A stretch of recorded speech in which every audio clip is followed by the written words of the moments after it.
Spring in Balloch Wood sees the days getting longer. Nature switches back into life, and both plants and animals become active again after the quiet of winter. Buds on the trees, triggered by the increase in sunlight, start to swell and open. Sap rises from the roots of the trees, surges up under the bark, and bursts into the buds. This fresh, new growth is a welcome sight after the leaflessness of winter, and with the warmer days, encourages walkers back into the wood.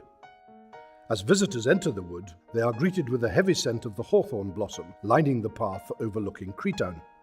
Spring also sees the first flowers of the year. Some plants have developed bulbs that store energy, allowing them to have a quick start in the spring.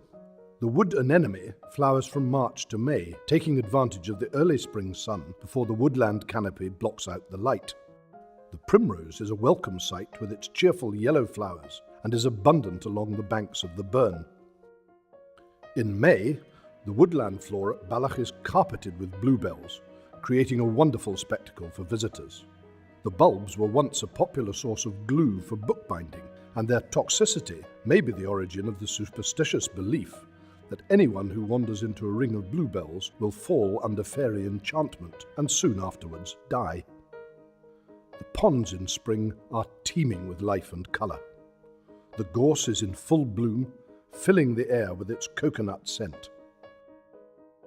The trees planted when the Balloch Wood Community Project recreated the ponds as wildlife habitats are also full of blossom. Bulrushes are a strong feature of the ponds. They have long, slender, solid stems tipped with brown spikelets of tiny flowers, which in spring explode into a mass of fluffy white seeds. Every part of a bulrush is used by animals, from the tiny bulrush bug living in the flower heads to water voles that eat the succulent growing tips. Trees continue to grow and new plants emerge, and as the days lengthen, spring gradually turns into summer.